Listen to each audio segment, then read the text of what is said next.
Rub your eyes often? Blurry or double vision driving at night? Red light. Stop. You may have keratoconus, a progressive eye disease which can cause vision loss. Visit coulditbekc.com to take the quiz. If you rub your eyes and are experiencing changes to your vision, this may be a symptom of keratoconus, a progressive eye disease that may lead to significant vision loss. Early diagnosis is important, so don't ignore the simple act of rubbing your eyes. Please visit livingwithkc.com. The All Eyes Visual VRP is a portable vision testing platform that includes visual fields, acuity, color vision testing, pupillometry, and extraocular motility. The visual leverages virtual reality, artificial intelligence, and augmented technologies to enable eye care providers to test for and monitor common eye diseases. Visit alleyes.com for more information.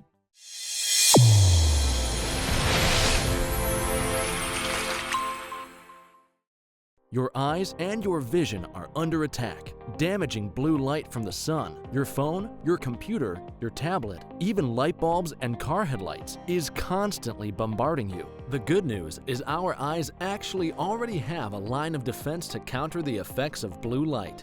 This defense is made up of 3 pigments called carotenoids. MacuHealth with Micromicelle, the only supplement with the exclusive patent on all 3 macular carotenoids and Micromicelle technology. With more screen usage and indoor time, myopia, also known as nearsightedness, is increasing and getting worse in children. Now, certified eye doctors can prescribe MiSight One Day, the first and only FDA-approved soft contact lens to slow myopia progression in age-appropriate children. Visit CooperVision.com to find a Brilliant Futures certified eye doctor near you. Do your patients know what presbyopia is? There are people who are afraid of the press. Have you talked to your patients about multifocal contact lenses? I've heard the bifocal, but not multifocal. Exactly, not multifocal. Do you need help with your multifocal strategy? Learn more at the conclusion of this episode. Welcome back to part 2 of my interview with Doctors Neda Shamie and Gloria Chiu. In this episode, the doctors dive deep into the newest treatments for keratoconus and corneal disease. They also share some surprising information. If you're new here and you like our interviews, press like, subscribe, share, and hit the bell. Also, please leave comments.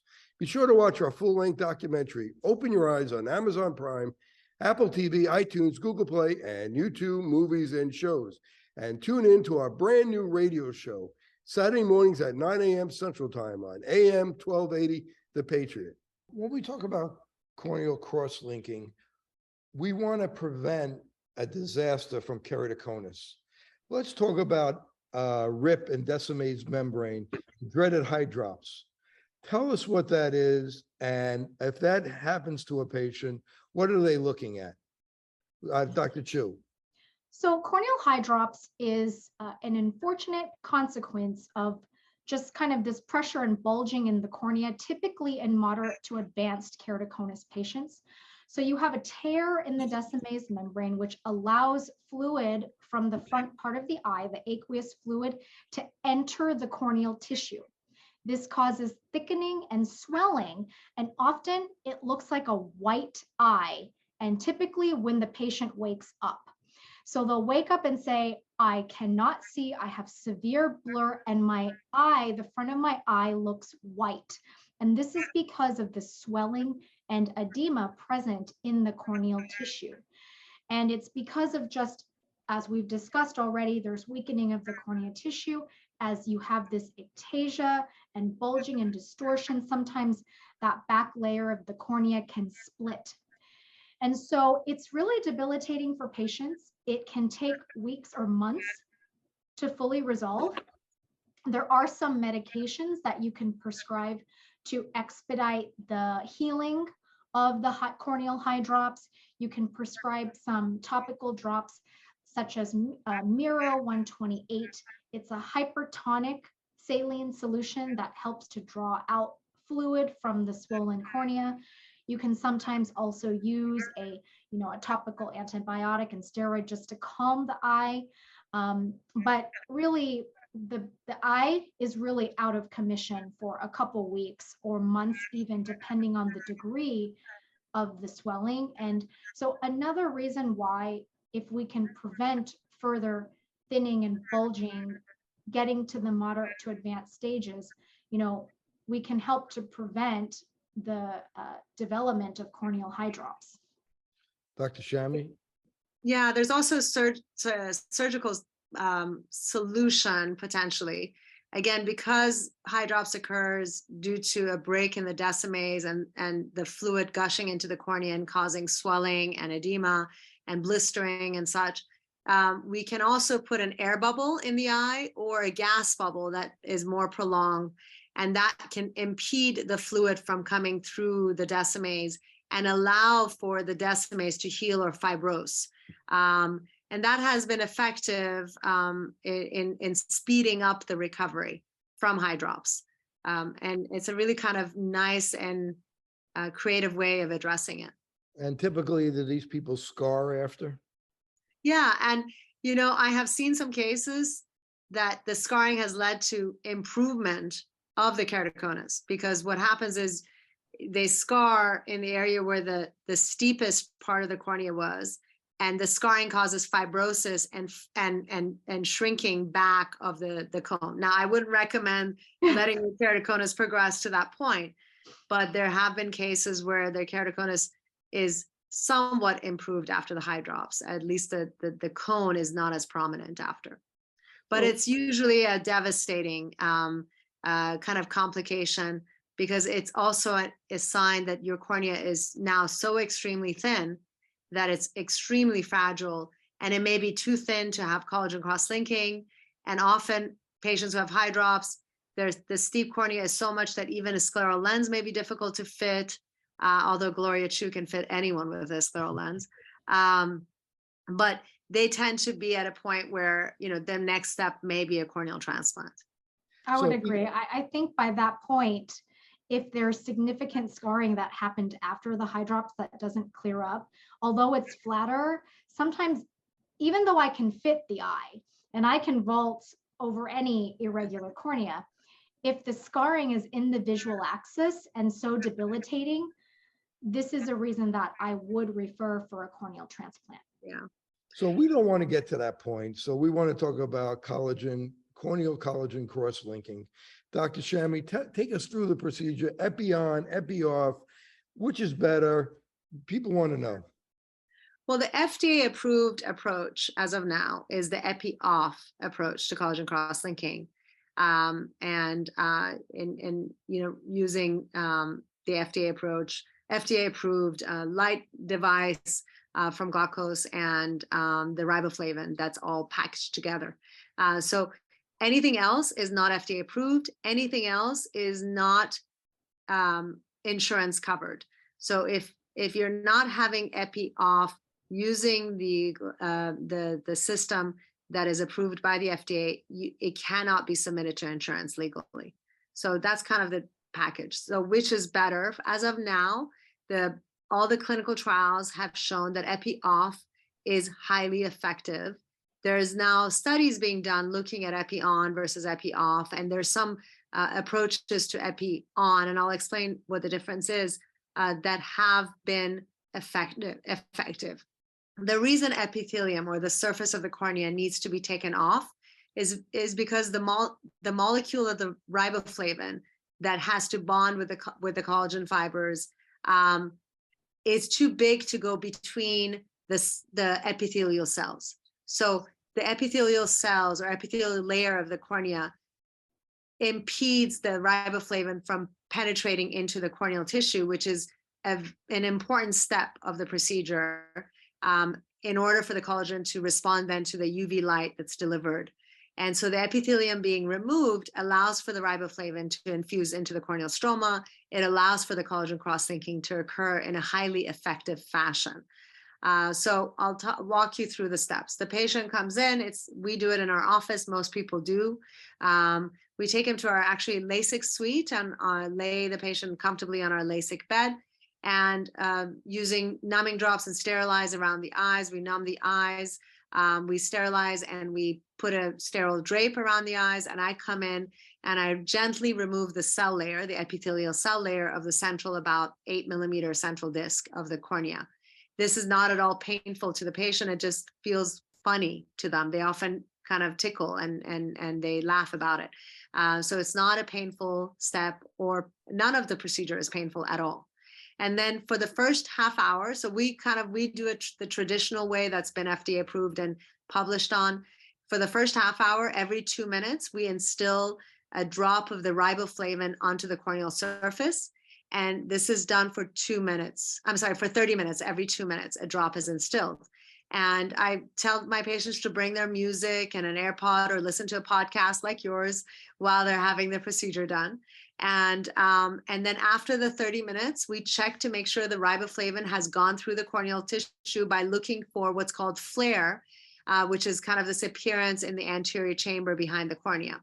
That's a telltale sign that there's been enough time for the riboflavin to penetrate through and really soak the corneal tissue with the riboflavin, which is the vitamin that I tell my patients, it's the vitamin that will fortify your cornea.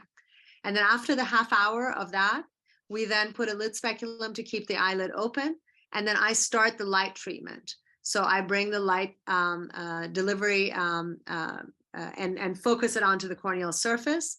And it's basically a very, very, not a bright light. It's a kind of a fluorescent colored light that's focused onto the corneal surface. And for every 2 minutes, the riboflavin is continued to be dropped on the corneal surface. And after half an hour of the UV light, a contact lens, a bandaged contact lens is placed over the eye. The patient is given eye drops, antibiotic, and steroids.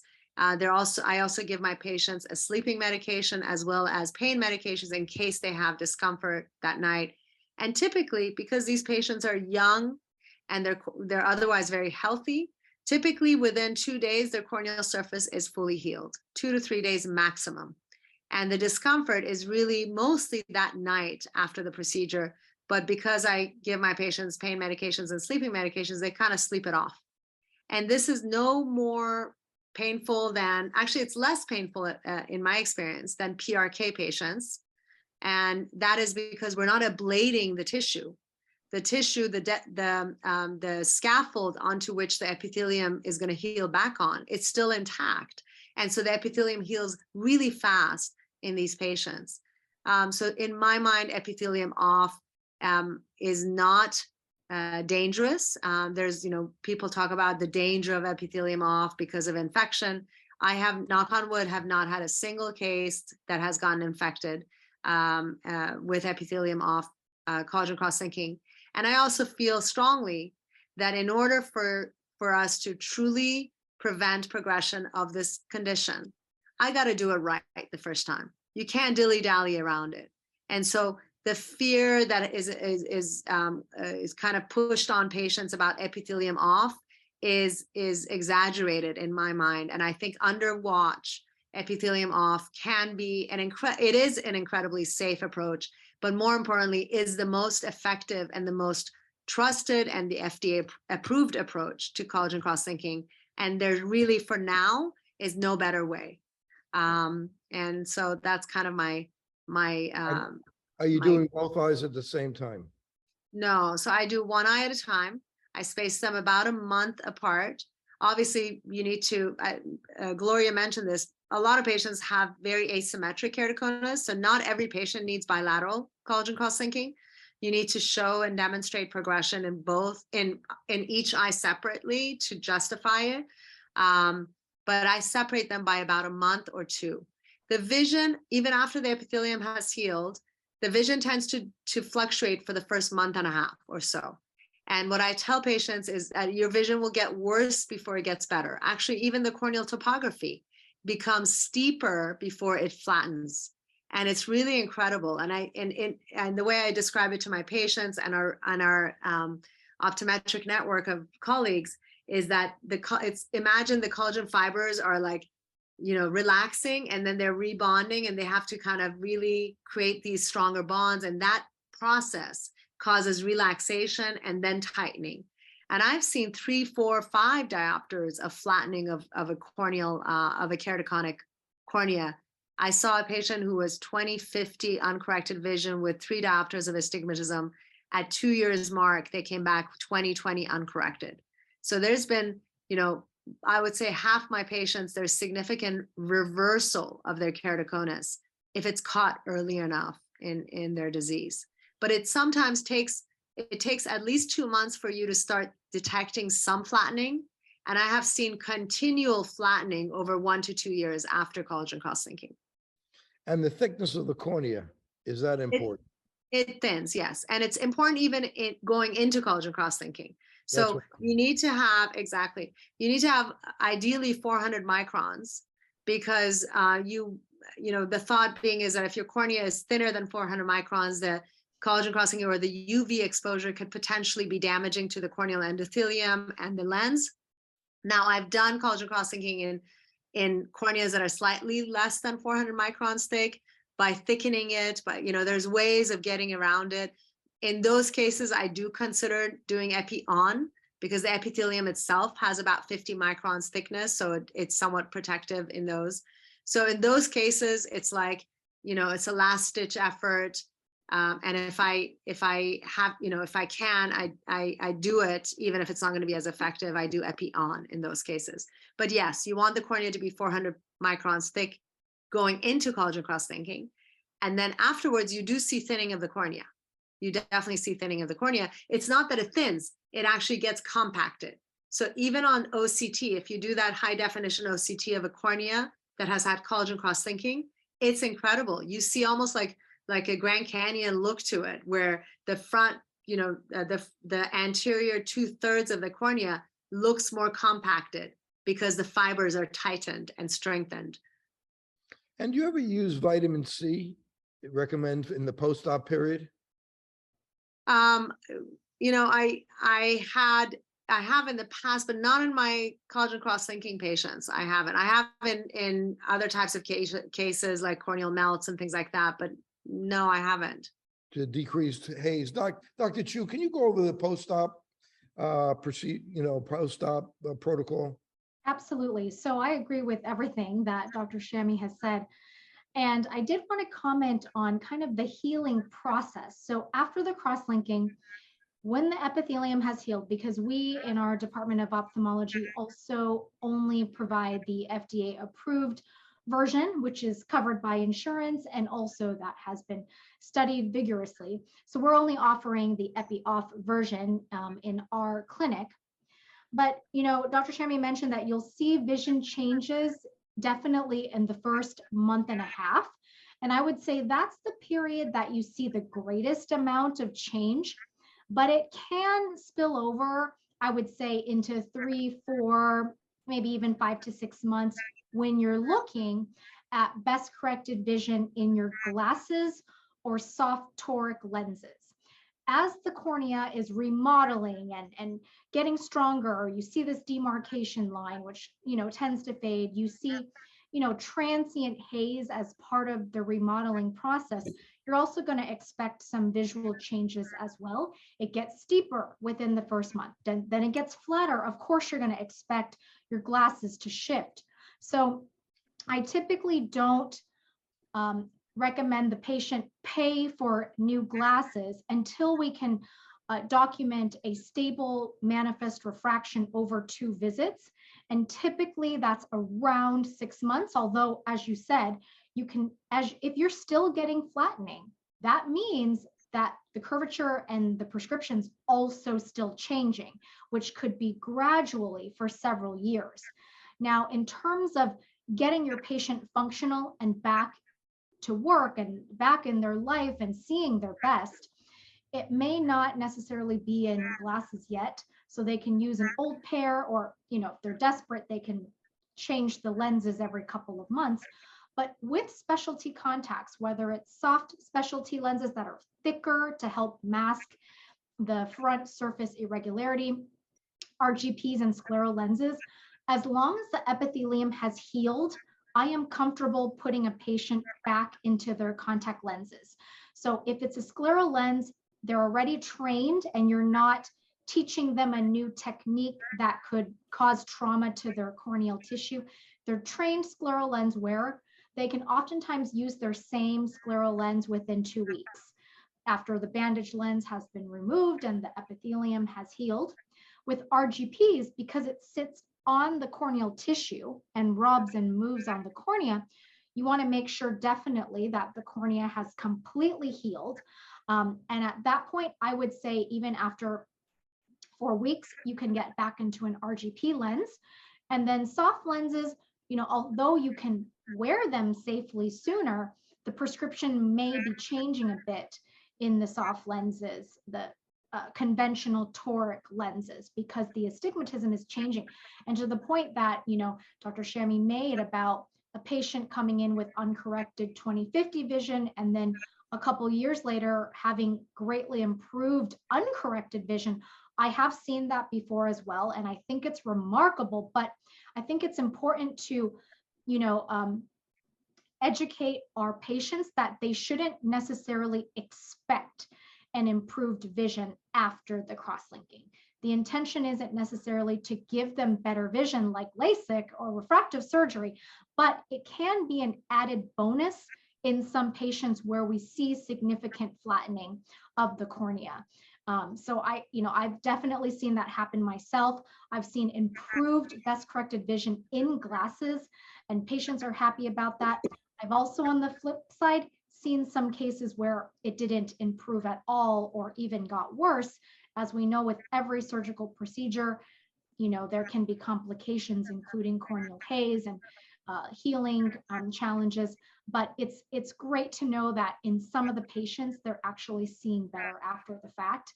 And but again, don't want to make them think that they're going to get better vision after the procedure. And Dr. Chiu, do you ever recommend vitamin C to decrease haze? I don't actually. So, I mean, steroids, I feel that are truly effective, and it gets really Right. to the crux of the problem. And steroids early on is important. And haze is the case. I haven't, well, I see haze often, but they're not symptomatic haze. So it's a very different haze than one sees in like a scarring from other procedures and such. It's kind of this almost like what I tell my colleagues is that it's a haze from the collagen fibers and tightening, and it Right. resolves after about 3 months. It goes away, and rarely is it symptomatic. I also have found that patients, even if their vision, let's say their best manifest refraction pre-op was 20/50, and now they're like 20/60, as they're recovering from their collagen cross-linking, you may look at the number and you say, oh, it got worse. But you ask the patient and they say, oh my God, my vision's so much better. And that is not uncommon. And I think it goes back to what Dr. Chiu said earlier about the higher order aberrations and the aberrometry and such. And if you were to assess that, so as the cornea is remodeling itself, and the irregularity of it is improving, the patient's vision on the chart may not be as good as it was before, or it may be the same. More often than not, it's just the same. But the patient's symptoms improve and their experience of their vision improves. There's been some studies that show that oral riboflavin, before maybe the patient is ready for cross-linking, oral riboflavin, sending them out in the sun every day. Is that something that you've read about or thought about, either one of you? I've definitely read about that. I think it was very few subjects that were reported on in this protocol. It's very interesting and fascinating because I take riboflavin pills for my headaches and migraines, and I'm out in the sun. So am I being cross-linked? I don't know. I don't know exactly the degree. I think more studies need to be done, but for sure, it cannot be as effective as directly working on the cornea tissue. So it's not something that I've recommended, even though I'm doing it myself for a different purpose. I don't know. What do you think, Neda? Yeah, I think I agree with you. I think there's some studies out there. The numbers are low and it's not as compelling as we like it to be. There's no question that collagen cross-linking in the form of, the Keck system, the FDA-approved glucose version of collagen cross-linking has been proven effective at a high degree. I wouldn't do it in place of this. I would also be aware of opportunities for, for marketing things that may not be effective, and taking advantage of the vulnerability of patients. I mean, there are people out there who, there isn't much control around nutraceuticals, for example, and that there may be advertisements that are empty and empty of data. And so beware, seek guidance from your doctor. Just because it's out there on Google search doesn't mean that it's effective. But what you are describing has been actually presented at meetings and such.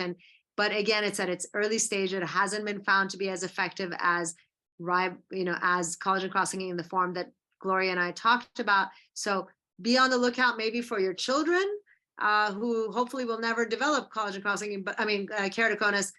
That may be an option for them. But for the current generation of keratoconic patients, the only effective treatment option for stabilizing the disease is the Keck system that is collagen cross-linking epi-off. I've thought about, I wonder if keratoconus could be a riboflavin deficiency, because people that have a riboflavin deficiency have these skin problems. They have cracking of the skin around their lips, and keratoconus goes along with skin problems. I know it's something that people haven't studied, but it was something that I kind of thought of, and I don't know if you ever thought of something like that, or. Yeah.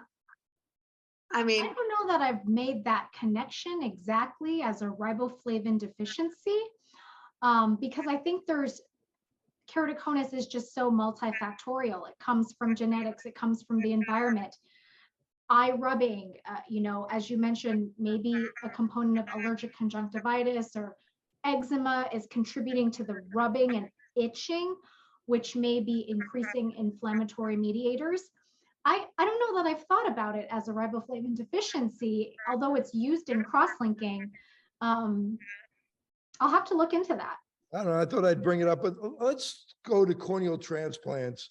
Dr. Shamie, the alphabet soup of corneal transplants gets very confusing. Whether it's DALK or PKP or DSEC. I mean, all these different alphabet soup of terms. Can you bring us through what the different ones mean and which ones are being used now, which one aren't used? So if we start with PKP. Well, PKP is penetrating keratoplasty, which means the entire thickness of the cornea is replaced by a new cornea from a donor from the eye bank. So penetrating keratoplasty is typically reserved for conditions that affect all the layers of the cornea, which are rare conditions. Really, the main indication in my practice for penetrating keratoplasty would be a penetrating wound. So someone who has had a knife wound or glass cut into the cornea. Then the other, like you said, what did you call it? The soup? Alphabet soup. Alphabet soup. Alphabet soup of corneal transplant comes down to what layer of the cornea is being replaced. So let's talk about the back layer. So the conditions that affect the very back layer, the endothelial layer of the cornea, such as Fuchs dystrophy or pseudophakic bullous keratopathy, are the most common conditions that cause the endothelial cells not to pump well, and the cornea as a result becomes swollen. The treatment for that is, the ideal treatment for that is to replace just the disease layer. And now in my practice, I approach it by doing DMEK, which is Decimase membrane endothelial keratoplasty, which is a perfect anatomical replacement. The prior generation to DMEK was DSEK, which is Decimase stripping endothelial keratoplasty, which is a thicker tissue that's transplanted into the eye after the diseased layer is removed. And so DMEK and DSEK are kind of sisters, but one is more robust than the other as far as thickness is concerned, but also doesn't lead to as good a vision as DMEK does. And then you have DALK, which is the anterior layer. And DALK is deep anterior lamellar keratoplasty.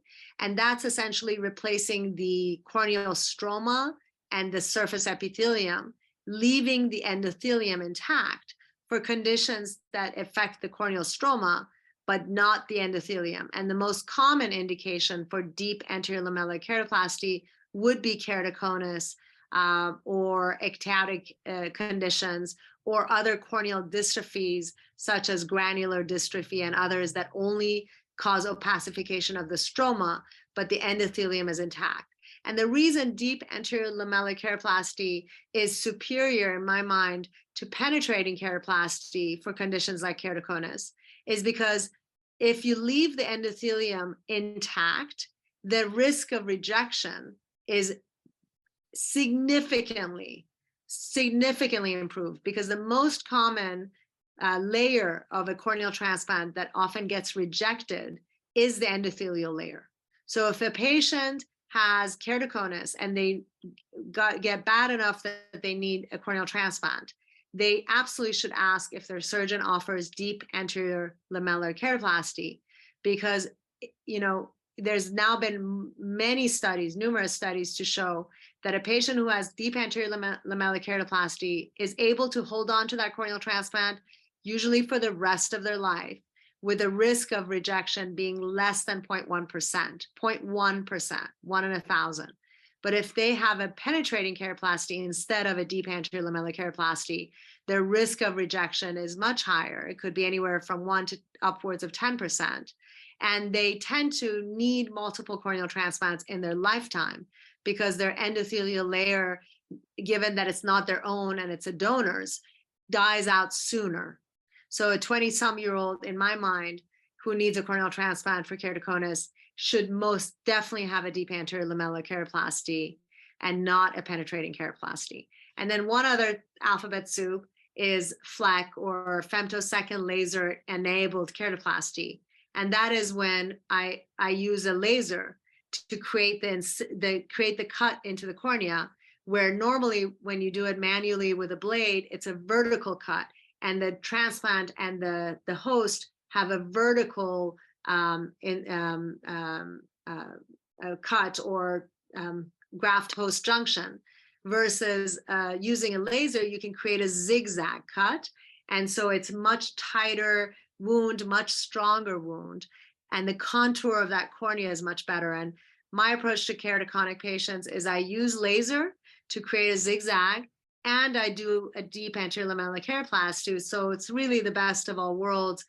And my goal is, first of all, my first goal is never to need to do a corneal transplant on a keratoconic, hopefully catch them early enough. But if they do need it to do this approach, my hope is that they will be able to hold on to this cornea, that the cornea will have a normal contour, and that they'll never have to worry about rejection or having to replace their corneal transplant.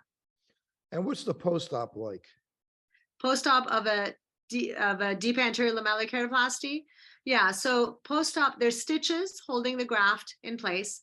And because, again, the host endothelium is intact, I tend to be able to speed up the postoperative course for these patients as compared to a penetrating keratoplasty that requires a lot more prolonged process. But a deep anterior lamellar keratoplasty, usually steroid eye drops for a whole year. So I taper down every 3 months. I tend to be more conservative. I do 4 times a day for 3 months, then 3 times a day, then twice a day, and then once a day. They have antibiotics on board until the surface epithelium heals, which takes about a week. It's uncomfortable, definitely for the first week, but after the epithelium heals and the swelling goes down, the patients don't really feel much. They don't feel the stitches. They're covered by the epithelium. The vision fluctuates for the first 6 months. I do a running suture. It's a singular suture that goes all the way around. So I in the first 3 months, I do adjustments to improve the vision and the contour of the cornea. And they tend to have better vision by the 3-month mark than they did prior to surgery. They can be fitted with a contact lens at the 3 months under very close monitoring by the optometrist. And, they need to be monitored. I see them 1 day, 1 week, 1 month, and then every 3 months, because there's risk of pressure spikes on the steroid eye drops. There's risk of infection that they need to be monitored. It's not straightforward. Corneal transplant has high morbidity associated with it, which is again why collagen cross-linking is such an important addition to managing these patients. And then at the 1 year mark, I remove the suture, I remove the stitch, and I try to, my goal is to keep the astigmatism less than 3 diopters. And with my approach with the zigzag incision, the running suture, in my practice, 60% of my patients have less than 3.5 diopters of astigmatism, which I think is a great success, believe it or not. But even with all these efforts, there are cases that have just recently, I'd removed the suture on a patient who had 2 diopters with the suture in, and now he has 10 diopters of astigmatism that I have to now fine tune by doing astigmatic keratotomy and adjusting his vision. So high level of morbidity. I love the surgery. It's one of my favorite surgeries to do, but if I don't ever do it again, I think it's a great gift to patients never have to have corneal transplants. Rub your eyes often? Blurry or double vision driving at night? Red light, stop. You may have keratoconus, a progressive eye disease which can cause vision loss. Visit coulditbekc.com to take the quiz. If you rub your eyes and are experiencing changes to your vision, this may be a symptom of keratoconus, a progressive eye disease that may lead to significant vision loss. Early diagnosis is important, so don't ignore the simple act of rubbing your eyes. Please visit livingwithkc.com. MacuHealth, your science-born and tested solutions for visual performance, macular degeneration, and dry eye syndrome.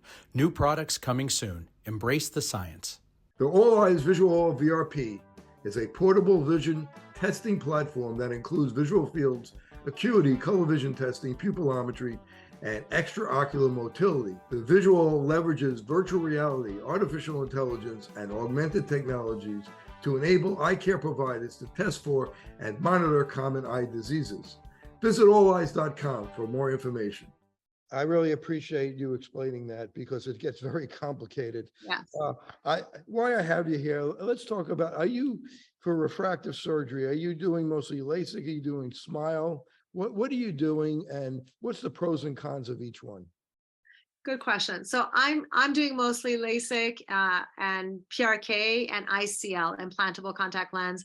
We don't yet have SMILE in our practice, but we are most definitely adding it on board in the next year or so, because there's been some improvements in SMILE that has encouraged us to consider adding it to our armamentarium.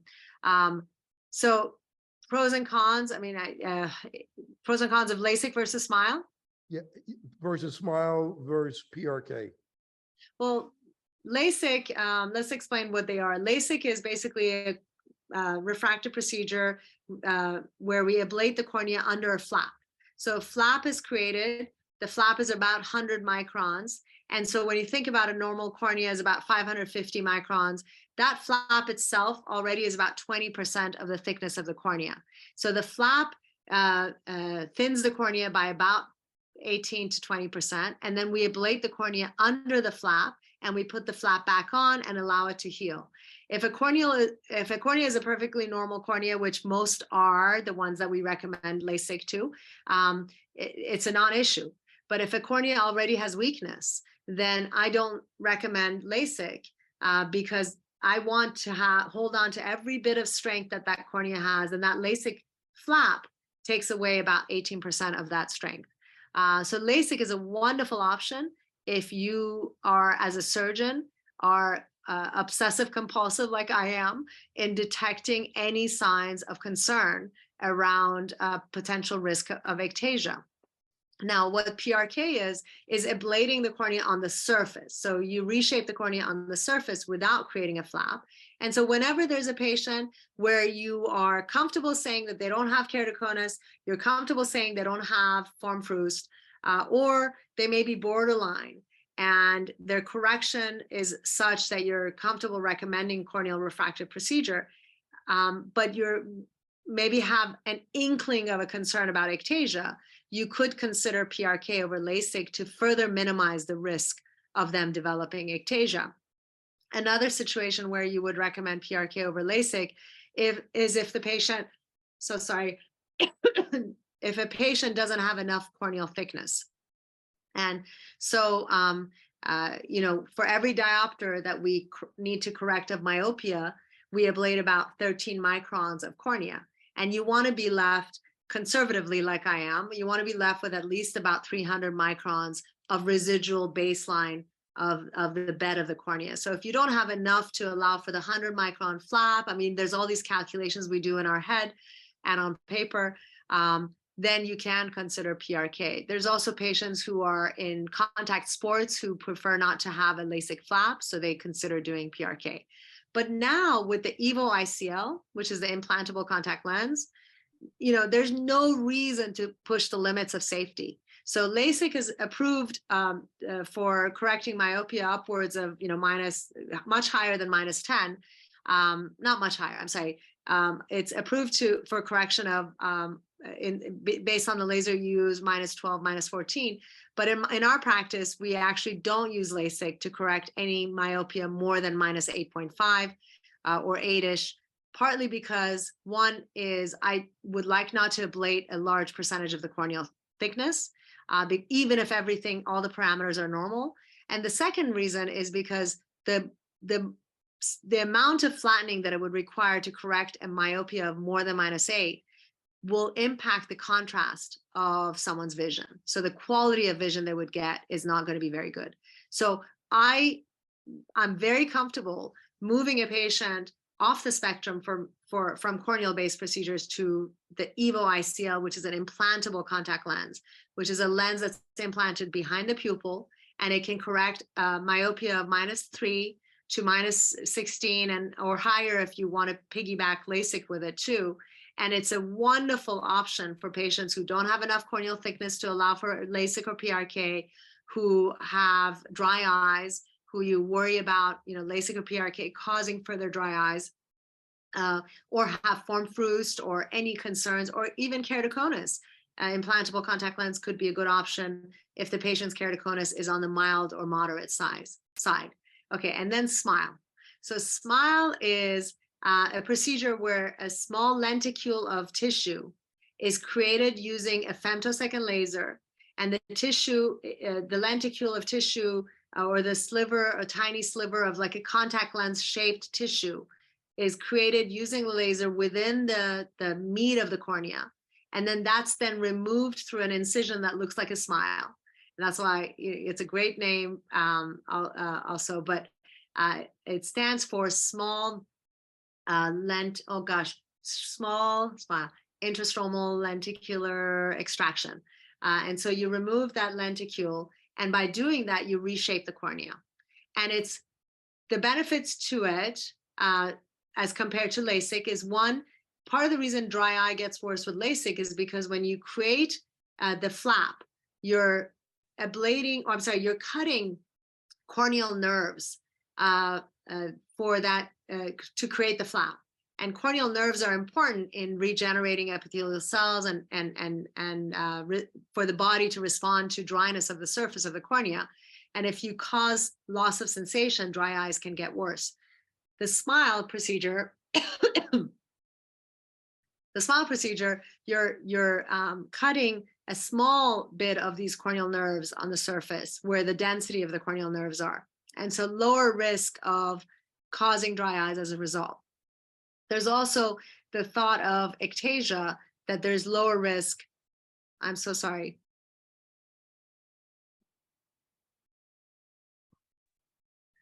There's also the issue about the ectasia and the fact that the thought being that when you create a LASIK flap, again, that LASIK flap removes about 15 to 20% of that tensile strength of the cornea, because the flap then doesn't contribute to the tensile strength of the cornea afterwards, since it's been cut almost 360, it's not fully 360, versus a SMILE where the surface corneal stroma has been left untouched except for that small incision.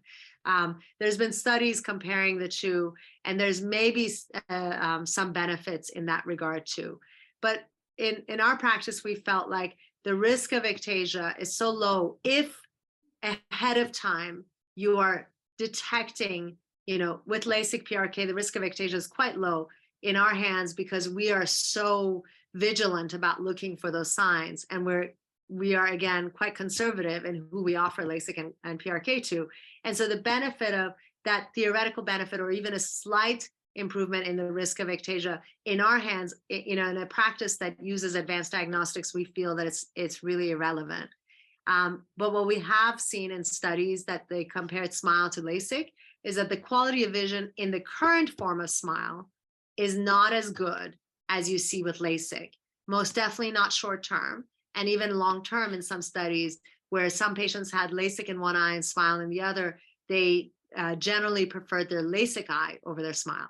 But having said that, there is a new version or new update to the SMILE laser that's coming out that will likely be a significant improvement over the previous generation. And I feel strongly, based on the data that I have seen, that there may be another story to talk about, maybe come a couple of years from now, and I'll be happy to share my experience with you. I do think there's a place for SMILE. I don't think just as I mentioned with ICL, PRK, SMILE, there's a alphabet soup for refractive procedures too. And a refractive surgeon, in order for us to really be a comprehensive refractive surgeon, you got to know how to customize the treatment option to your patients. There is no one size fits all. And, I think patients can get in trouble if they have, if they think that LASIK is the only way and they pursue only LASIK, because LASIK is a wonderful option for the right patients, and PRK is a great option for the other types of patients, and ICL, and there's some overlap, definitely. But I don't think any procedure is necessarily superior to another. I think for every patient, there's one or two options that are the best out of the bunch of options that are available. With ICL, the implantable lens, is there a risk of cataracts? Yeah, Gloria, I think, wanted to make a comment. Gloria, did you want to say something?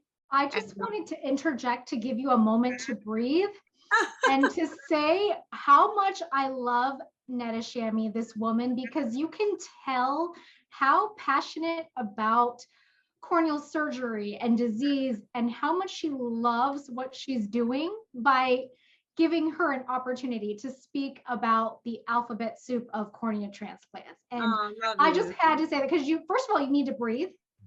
And you are just amazing, such an incredible surgeon, and I would refer any patient to you.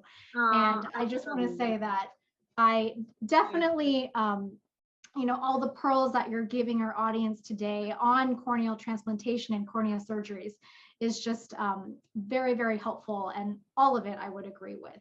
Thank you. Love you. I miss working with you, Gloria. So going back to ICL, the implantable contact lens is a really incredible refractive tool, refractive option for patients. It is a small, essentially like a contact lens that's implanted behind the pupil, as I mentioned, through a very small incision. And one of the benefits of the implantable contact lens is that there is, besides that 2.5 millimeter incision that we create to implant it in the eye, there are no extensive incisions in the cornea. And so the concerns around dry eyes is not there. There's no, you're not cutting into corneal nerves. It's also essentially, it's not fully reversible because obviously patient's eye has had surgery, but it's a removable device. So if, let's say, for some reason the patient doesn't like to have the lens implant, it can be removed with very little risk to the patient's eyes. The question was, does it cause cataracts? The implantable contact lens, the current generation, called the EVO ICL, which has a central port in 5 ports within it, but one central one in the optic of the lens to allow for the fluid inside the eye, the nutrient fluid inside the eye to circulate around the lens, has much lower risk of cataract formation in the lifetime of the patient than the previous generation implantable contact lens had.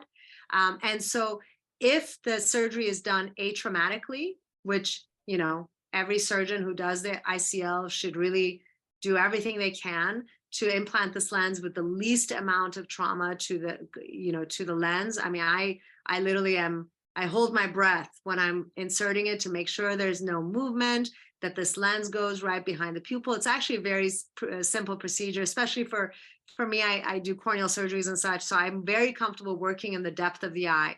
And so this lens gently slips into behind the pupil, doesn't touch the lens. Cataract does not form unless surgically there's trauma, which again, I rarely ever see, if at all. And then there is that risk of cataract if there was not circulation of fluid around the lens. But now with the EVO, there's circulation. And there's a study that looked at 10-year results. And within the 10 years, the rates of cataract formation were essentially equivalent to an eye that has nenever had the ICL. So it's physiological rates of cataract. They put fenestrations in it, little holes in the lens. Yeah, so little ports or fenestration, yeah. And it's really, I mean, my happiest patients are my ICL. Some of my happiest patients are my ICL patients. It's life-changing, partly because most of my ICL patients are patients who had such high amount of nearsightedness that it is truly life-changing for these patients. And how about any risk of glaucoma? Yeah, so the risk of glaucoma, again, is there's two types of risks of glaucoma. One is that immediate, right after the surgery, if the pressure goes up because of two reasons. One, if there's, we use what's called viscoelastic, which is a material we use to cushion the structures of the eye, including the lens of the, including the natural lens of the eye, so that when you implant the ICL, it doesn't touch the lens to cause cataract. Sometimes though, that goopy stuff that we use to protect everything, cushion, can stay in the eye and can kind of clog up the filtration of the inside of the eye and cause pressure spikes immediately after surgery. So that's one kind of acute cause for glaucoma. Again, as a surgeon, we spend a lot of time clearing out that goopy stuff, and that I've never seen in our practice. Another reason is if the lens is too big for the eye. If the lens, because we have to size this eye, the lens implant, the ICL, for the eye, sometimes the sizing may not be perfect. And if the lens is too big for the eye, then the circulation of the fluid inside the eye can get blocked by that lens and can cause the pressure to go up. That requires, again, preventative measures where we as a surgeon, we really spend a lot of time doing all the right measurements and then close monitoring. So I see our patients the same day after surgery. They go into our office, they're seen the same day. I give them the right medicine to lower the pressure, all preventative measures, and we see them again the next day. And if the lens looks at all slightly oversized, I don't hesitate to change that lens. So I'm like, going right back in. So if you get the patient past that first 2 days or 3 days with sizing and the goopiness being removed, the risk of glaucoma, again, with the right size lens in an eye over the lifetime of the patient is likely and has been shown to be essentially equivalent to an eye that doesn't have the ICL. Now, keep in mind, patients with ICLs do have higher rates of glaucoma, but not because of the ICL, but because they're usually highly myopic. So high myopes, or someone who's extreme nearsighted, who's a patient who needs an ICL, tends to have higher risk of glaucoma formation. So it's a selection bias, essentially, because these are patients who would have had a higher risk of glaucoma regardless. So my message to my patients always is that just because you got the ICL and now you see 20/20 or better, doesn't mean you shouldn't continue seeing your eye doctor on an annual basis. Doesn't mean you should forget about seeing an eye doctor until you develop cataract in your 60s. You need to go annually because you're still a high myope. You still are at risk of retinal tears, retinal detachment, and you still have a higher risk of glaucoma, not because of the ICL, but because the anatomy of your eye is a myopic eye. Is it going to be harder for us to examine the retina? Not at all. No, not at all. This ICL is perfectly pristine, clear, and the pupil dilates beyond it. Not at all. And so for the patients that are watching out there, what is the prescriptions that you recommend the ICL for? Well, again, in my practice, more than -8.5, without even looking, even if they had enough corneal tissue to justify LASIK, I feel strongly that ICL is a safer procedure. Safer and better because the quality of vision with LASIK or PRK will not be as good beyond about a -8.5. at least in my hands. And then also safer because you're not ablating too much tissue, too much corneal tissue. Dry eyes is less and all of that. So -8.5, hands down. We've taught our technicians, they know that if a patient calls in and they have more than that they should already know about ICL. If it's less than -8.5, then it comes down to, is there enough corneal tissue to justify LASIK or to allow for LASIK or PRK? And if there is enough corneal tissue, then LASIK and PRK are, more straightforward. There's faster recovery. It's not an intraocular surgery, so theoretically less invasive. Now, that the caveat being, if there is a patient who has significant dry eyes and a patient whose dry eyes is not responsive to conservative measures, I tend to lean towards ICL, even as low. I mean, I've put in ICL as low as -3, which is the lowest power it goes in a patient who had severe dry eyes, Sjogren's disease, someone I don't want to do corneal procedure on, and they're intolerant of contact lenses. And so they're really, really are motivated to have freedom from glasses and contacts, then absolutely ICL is a fantastic option for those patients. And then one last one, patient with form fruste or keratoconus, family history of keratoconus, any concerns around ectasia, then, -3 and above should be ICL. If you had somebody who was -15 in both eyes, would you consider doing it both eyes on the same day? Yeah, I do them actually both eyes on the same day. And I think it's a great way to go. I used to be, worried about what if one of the reasons not to is if you're concerned about sizing. And if you have to exchange the lens for a different size, you now are chances are you'll have to exchange both lenses if you've implanted. But we've gone so good. Our technicians have gone so good at sizing these lenses that I looked at my numbers and I saw how rarely I have to change the size. The other concern is if you get the spike in pressure immediately, and is there a danger to the patient if both eyes have high pressures? Again, I'm pretty vigilant about making sure that the gelatinous, the viscoelastic is removed from the eye. We put patients on Diamox, we do the right sizing, we keep the pupils dilated, we do everything. And I have, knock on wood, I have not had a single case of high pressures immediately after surgery. So I saw all these reasons that were holding me back. And because of very, very extreme low rates of it in my hands, I felt that it was the convenience for the patients and the ability to have great vision from both eyes, because it was very difficult for them to have one eye corrected to 20/20 and the other eye still -16. And so, I do bilateral unless there is a reason not to. I have one more question for you before I turn it over to Dr. Chiu. I don't want her to feel left out here, but I do want to ask you about topography-guided refractive surgery. Yeah, so there's different approaches to refractive surgery to address those higher order aberrations that Dr. Chiu mentioned. There's, wavefront, optimized wavefront guided, there's topographic guided. Topographic guided is looking at the surface topography, like was mentioned by Dr. Chiu, and treating selectively those areas of steepening to try to create a more normal contour. I don't do topographic guided. I really am looking to add that to my practice. I think it's a great tool. I don't think it's necessarily, again, one size fits all. I think it's one of those tools that is useful for specific types of patients and not all. Well, I want to thank you for that. That was tremendous information. Dr. Chiu, I want to end with you on contact lenses, scleral contacts, soft contact lenses, specialty contact lenses for keratoconus when we have to go that route. Are there soft contacts like a Novacone that works well, or would you just go right to the scleral lens? And when would you use a soft contact lens like a Novacone as opposed to going right to scleral lenses or even regular gas permeable contact lens that sits on the cornea?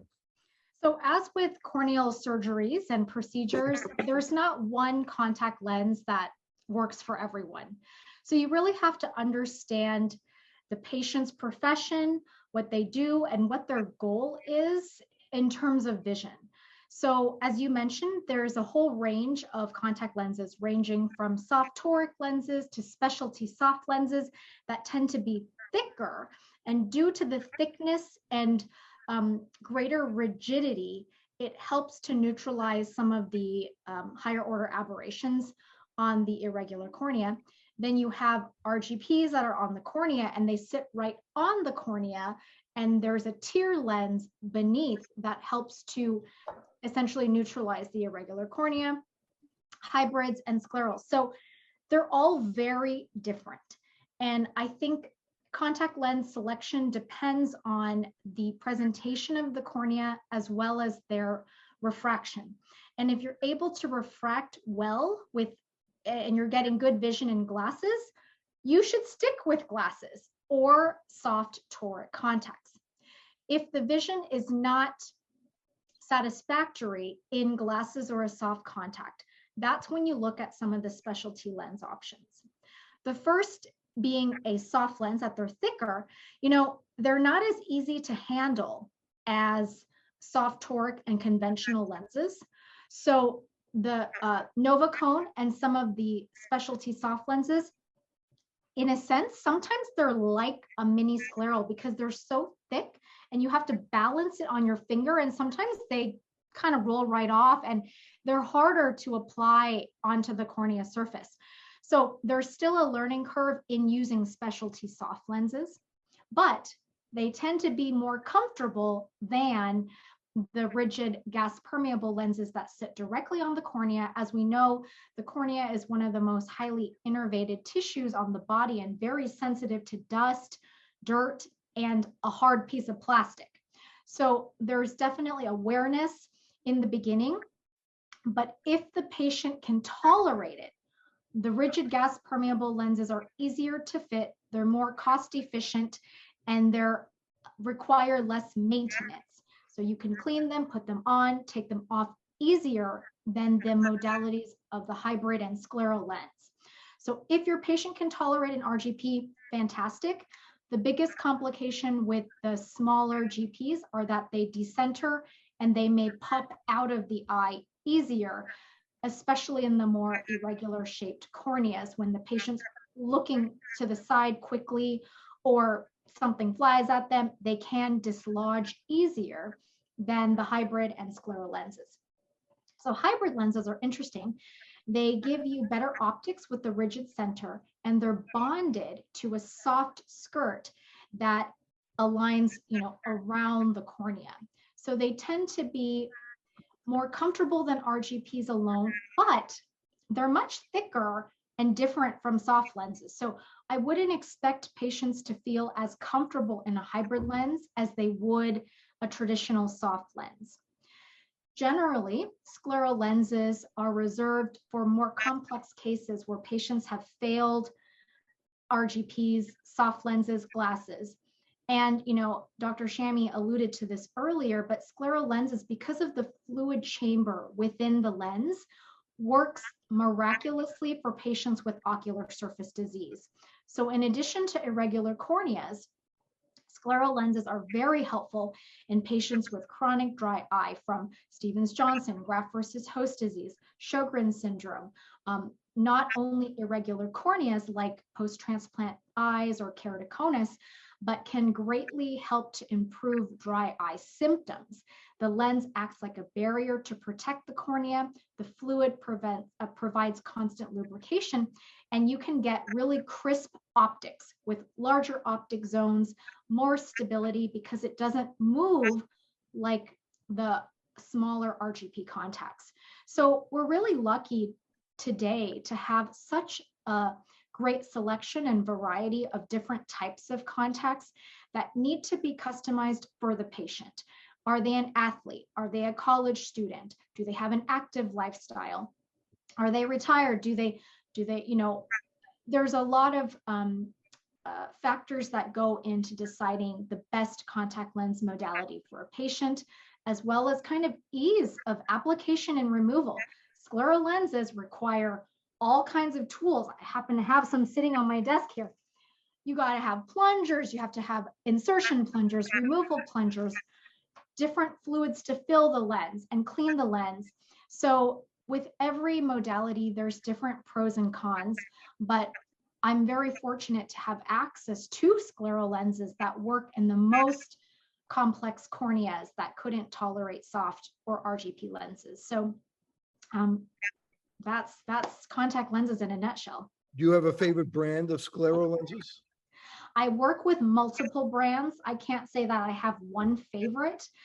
Different brands tend to specialize in, maybe they have a particular size, they have particular options where you can create microvaults, you could do cutouts, you could do channels.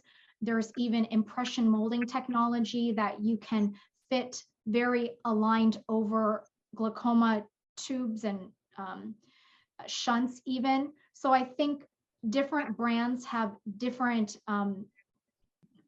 benefits. So I will use a particular brand or size for a particular patient that I see fit.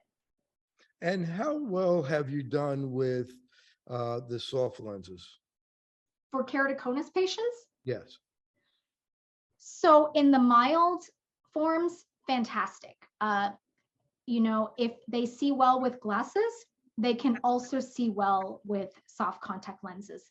The challenge comes when there's more ectasia and distortion on the shape of the eye that soft contacts are unable to correct what we call irregular astigmatism.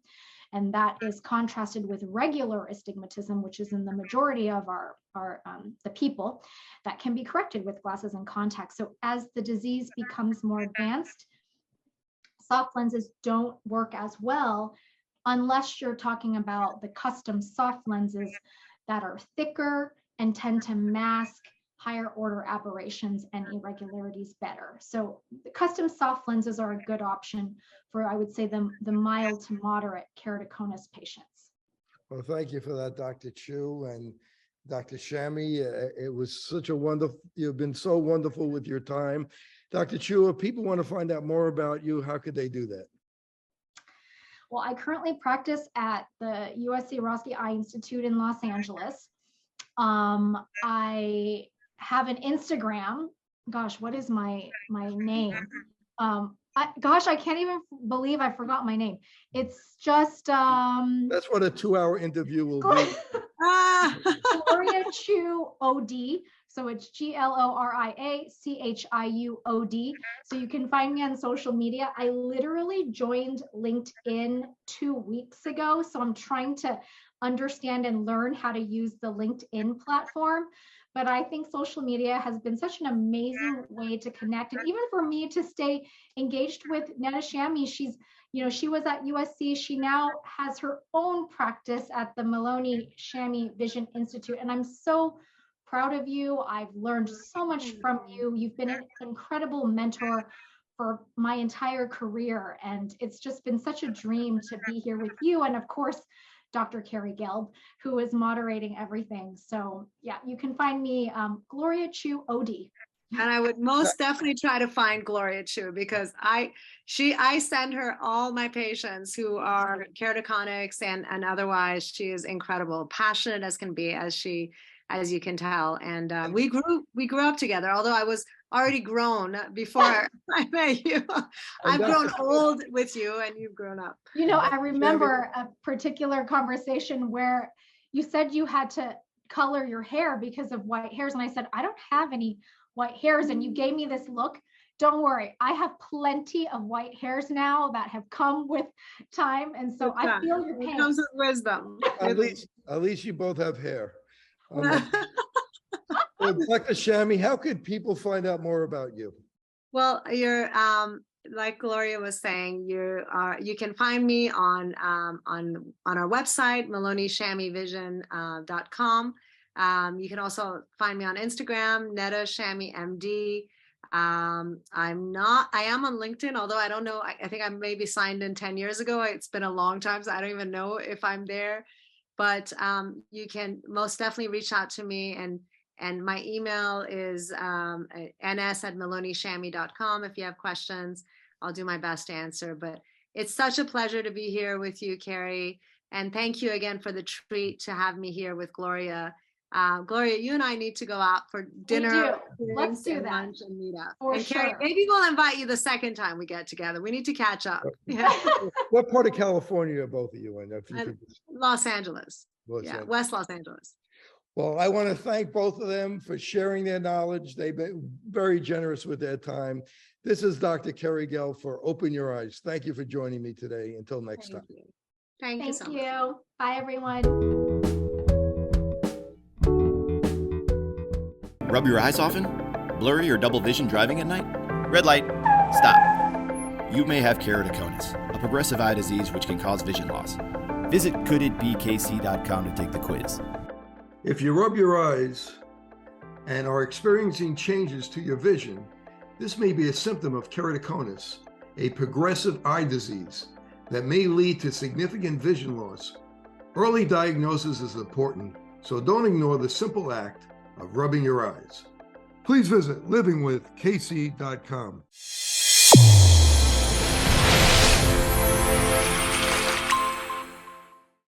Your eyes and your vision are under attack, damaging blue light from the sun. Your phone, your computer, your tablet, even light bulbs and car headlights is constantly bombarding you. The good news is our eyes actually already have a line of defense to counter the effects of blue light.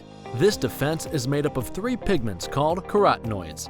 MacuHealth with Micromicelle, the only supplement with the exclusive patent on all 3 macular carotenoids and Micromicelle technology. The All Eyes Visual All VRP is a portable vision testing platform that includes visual fields, acuity, color vision testing, pupillometry, and extraocular motility. The visual leverages virtual reality, artificial intelligence, and augmented technologies to enable eye care providers to test for and monitor common eye diseases. Visit alleyes.com for more information.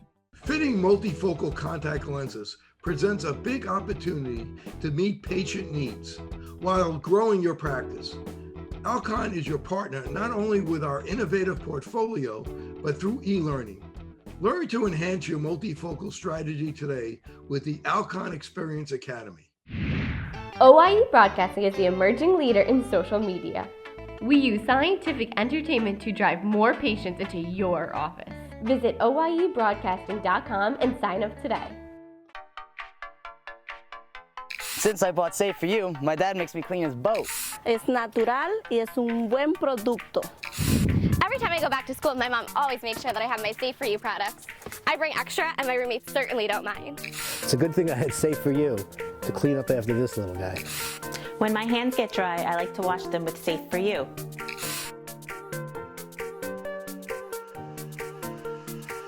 And most importantly, the reason why I buy Safe For You is because it's safe for me and you.